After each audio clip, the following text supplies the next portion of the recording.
What's up everybody, 40 the Broadway Saiyan here, and welcome back again to my YouTube channel, bringing you guys another video on Dissidia Final Fantasy Opera Omnia. So for this video, we're going to be touching up on the next character event going live soon on Opera Omnia, which is going to be featuring the debut of Eldnarche from Final Fantasy XI. Now joining Eldnarche as synergy for this particular event is going to be Garnet, and Garnet herself is going to be getting a rework, which is what we're going to be talking about too, as well as the return of her EX weapon and its realization. Lon and Rain are also going to be synergy on this, although they're not going to be getting anything new in particular. And then we also have Aphmau, who's our current Lost Chapters character, as synergy for this particular event. We are going to touch up a little bit on the boss fight as well against a type of enemy called Aloof Horn. I won't have any footage, unfortunately, because the Lost Chapters for Eldnarche is still not out yet on JP. And you guys know that whenever I make these videos for you guys, I do use footage from my JP account because it kind of gives you guys a visual of what's to come, even though it may not be exactly the exact visual, you know, it's still something, but I actually don't have that this time. So we're just going to touch up a little bit on that boss fight based on like some of the things that you need to watch out for. And obviously we're going to talk about the banner, whether or not if this banner should be worth your gems or tickets, or if you should be pulling for this banner at all. And also we're going to be going over a new thing that I wanted to add to these videos is how to play the character.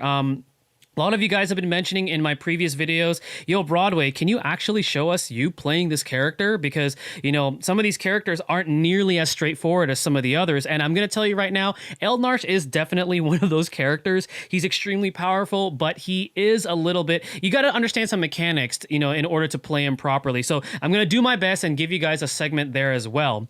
Now, before we move forward with the video, I always want to give a big thanks and shout out to Rem and the Dissidia DB for all the information that is presented in this video. I also want to give a big shout out to Macnol and the Dissidia Info website for all the amazing resources that provides. I also want to give a shout out and thanks to the Tonberry Troop. You guys already know they give these beautiful infographics on all the characters that I talk about, pretty much summarizing what they can do.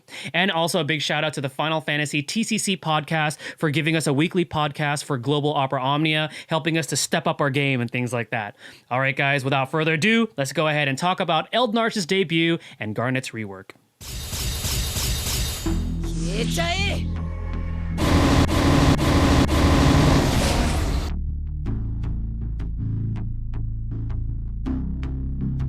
Eldnarche enters the world of Opera Omnia as a powerful ranged attacker with powerful debuffs and turn manipulation. Upon the start of battle, Eldnarche will have access to a special unique icon called Exoplates.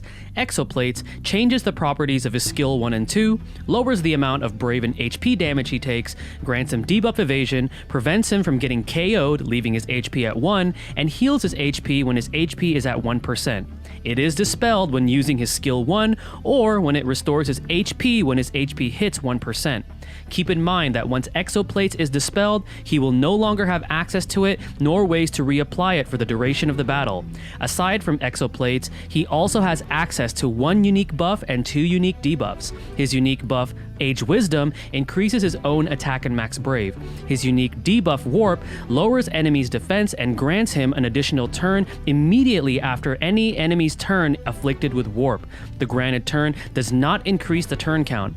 Lastly, his unique debuff Terror increases the amount of HP damage afflicted enemy receives from Eldnarche and also prevents the afflicted enemy from taking their turn if they are targeting him.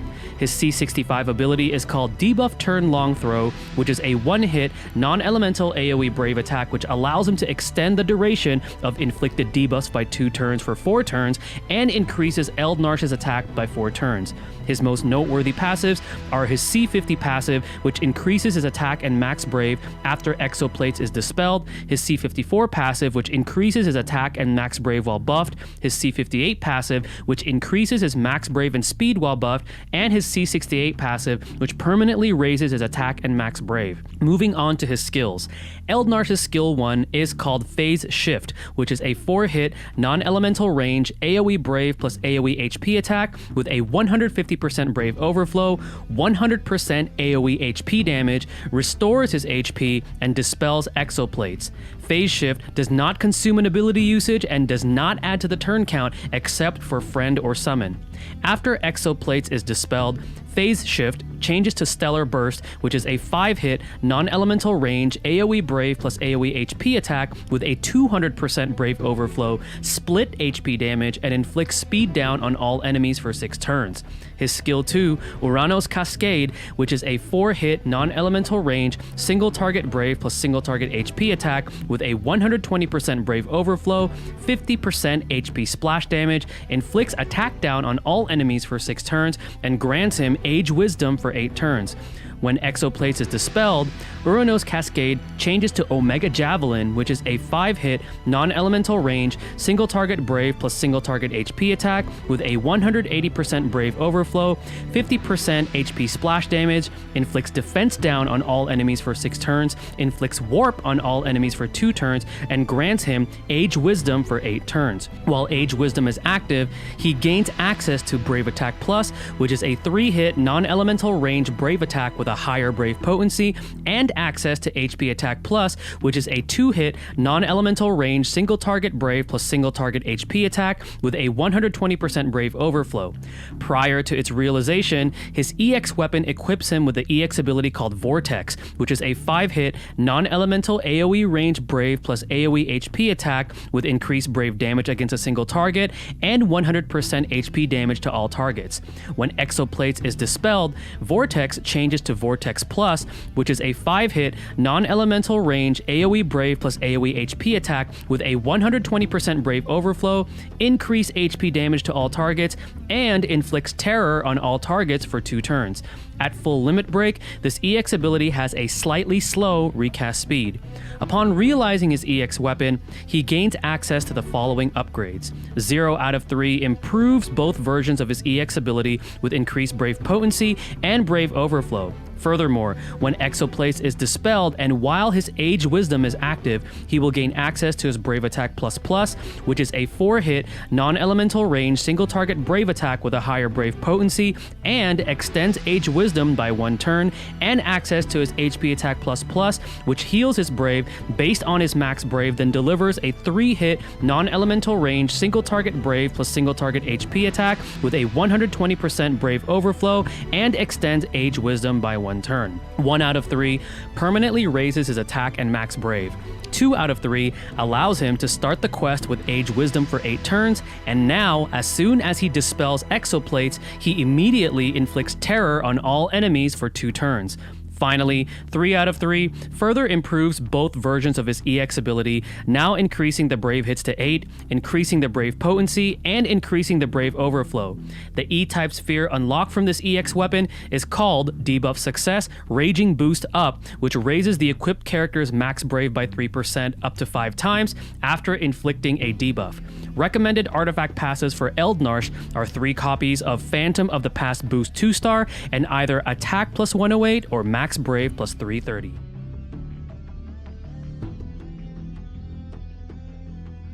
Garnet receives an amazing rework and powerful EX realization upon the release of Eldnarche's event. Her skill 1, Aquamarine Water Glint, gains +1 usage, now self-Brave heals based on 100% of her attack prior to the Brave hits, and then delivers a 4-hit Water Magic AoE Brave plus AoE HP attack with an increased Brave potency, 150% Brave Overflow, split HP damage, heals her allies Brave based on 50% of the HP damage dealt, and extends the base duration of buffs granted by 4 turns. Her Water Dragon unique buff gains 3 new effects, being a max Brave up to herself and an initial Brave and max Brave up to her allies. Her Deluge command is upgraded, now dealing 2 Brave hits, having higher Brave potency, and heals her allies Brave based on 70% of her attack. She now also gains access to the Dragon Wave command while Water Dragon is active, which is a 2-hit Water Magic single target Brave plus single target HP attack with 120% Brave Overflow, and heals her allies Brave based on the HP damage dealt. Her skill 2, Peridot Thunderflash, gains +1 usage, now self-Brave heals based on 150% of her attack prior to the Brave hits, and then delivers a 4-hit Thunder Magic AoE Brave plus AoE HP attack with an increased Brave potency, 180% Brave Overflow, split HP damage, and extends the base duration of buffs granted by 4 turns. Her Thunderstar unique buff gains 3 new effects, which are a max brave up to herself and an attack and max brave up to her allies. Her Super Bolt command is upgraded now, which is a 3-hit Thunder Magic AoE Brave plus single target HP attack with an increased Brave potency, 120% Brave overflow, and self-Brave refund based on the HP damage dealt. She also gains access to the Hammer of Judgment command whilst Thunderstar is active, which is a 2-hit Thunder Magic single target Brave plus single target HP attack with a 120% Brave overflow and 20% HP splash damage. Her returning EX weapon grants her the following upgrades. 0 out of 3 improves her EX ability with an increased HP recovery, increased Brave heal, and a 150% Brave heal overflow. 1 out of 3 permanently increases the party's attack and max brave. 2 out of 3 allows her to start the quest with Holy Prayer for 10 turns and grants a free ability usage and a free instantaneous turn that does not add to the turn count except for Friend and Summon. Furthermore, when using Holy Prayer, Garnet grants herself Holy Guardian, which grants her a free ability usage next turn, and she also inflicts Water Imperil and Thunder Imperil on all enemies for 4 turns. Finally, 3 out of 3 increases Holy Prayer's recast speed to slightly slow, increases the Brave Overflow with Holy Guardian, grants the ability an instant turn rate, and does not add to the turn count except for Friend and Summon.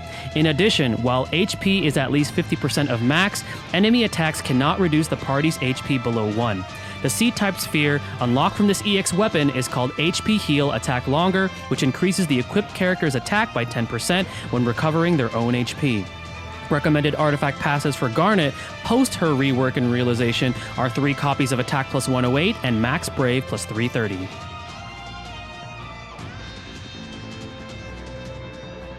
Alright guys, so now that we've gone ahead and covered Eldnarche's full kit and what he brings to the table, as well as Garnet's rework and her realization, what are my thoughts about this particular banner? Well, just take a look at what both characters can do. They have insane longevity, Eldnarche having, his exoplate stance, pretty much giving him, full usage of his skill 2 as long as you don't dispel it. And then once you run out of the skills, boom, you do his skill 1, he recovers all of those usage back, and then he goes into his offensive stance where in a sense, he becomes like a turn manipulation machine because he's not only getting free turns off of warp, but he's also able to control the enemy's turns provided that they are targeting him with that terror debuff. And if you think about terror, as long as they're targeting him, it can kind of act as like a substitute for HP attack silence, especially when we talk about the boss fight for this particular event. The boss actually is immune to HP attack silence, so it can kind of be seen as like a substitute for that, or in general, it can also be used as like a way to protect your party from incoming danger, provided that they are, either targeting Eldnarche or if they are targeting all, because if they are targeting all, it's considered that they're targeting that character. So Terror's effect of negating the enemy's turn is going to take place. So Eldnarche has crazy longevity, amazing damage output because the character himself has some really good overflow, and to top it off, he actually has several auras where he increases his attack and max brave coming from his passive. So all in all, he's an extremely powerful character. A little bit, he might be a little bit difficult to learn, especially for newer players that might not be familiar with some of the more advanced mechanics of the game. But with a little bit of practice and kind of just understanding, and kind of researching into what this character does, he is definitely a character that is going to be bringing in a lot of power and a lot of turn manipulation to your party. Now, Garnet herself received a much needed rework, as we've seen. So she immediately gets, an instantaneous turn if you fully upgrade her, fully realize her, and also free ability usage. So you can either go into her skill 1 or skill 2, especially provided if you're up against a fight where, they're weak to certain elements, you could take advantage of that, because remember, Garnet does enchant the party with either water or thunder, and then she also applies the imperil. So you do that, and then afterwards she takes an immediate other turn, which does count towards a turn count because the first one was technically free. So she gets 2 turns to start off the combat, and then afterwards Not only do we get that sweet updated animation with Alexander showing up for her EX, but she gets an increased heal. She has a Brave Heal Overflow now, and then she has that Holy Guardian where right after she uses her EX, guess what? She is granted an immediate free ability usage on her next turn. So Garnet has insane longevity. She has different ways to battery her allies. She has different ways, you know, to enchant the party, and also ways to imply imperil. So she is there as like another amazing type of a unit who can provide all those different things for you and also provide support. So my thoughts on the banner. This banner is an amazingly powerful banner. It is an excellent banner. If you decide to invest into this banner, just know that both of these characters are very, very powerful and are well worth the effort into building if you invest in the banner.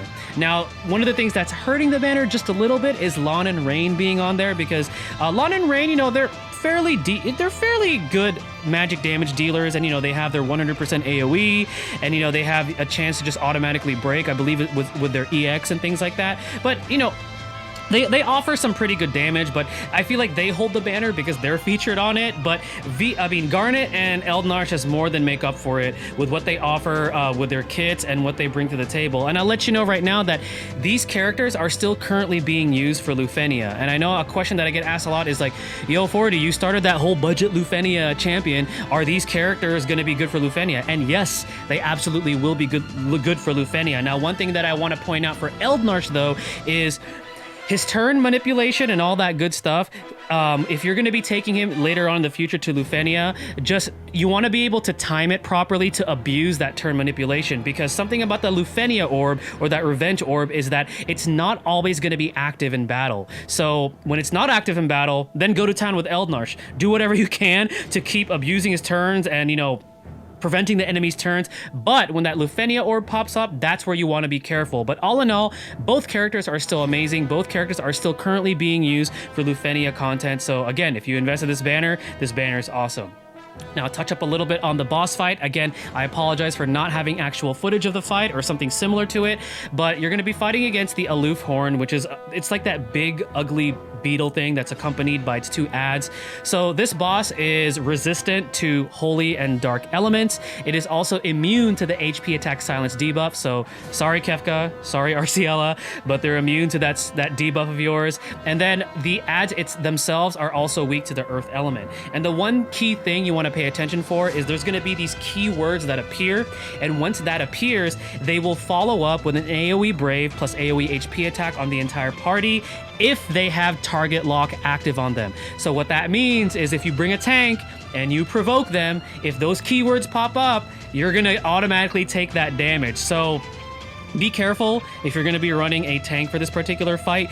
You kind of want to time it if you want to run a tank, and we know when you want to add that provoke onto there, because once those keywords appear, you might be seeing yourself eating a lot of damage. So just be careful. But all in all, it shouldn't be too tough of a fight. And like I said earlier, Eldnarche's terror debuff can act as a substitute for HP attack silence because of the way that it functions, where as long as it's targeting him, the enemies can't take their turn. So if you're able to strategize it properly, you can keep them kind of like in a locked loop where they can essentially rarely take their turn. So all in all, guys, great banner. And now what we're going to go ahead and do is move forward to a new segment of the video, which is, you know, how to play the new character and things like that. So let's go ahead and move forward to that.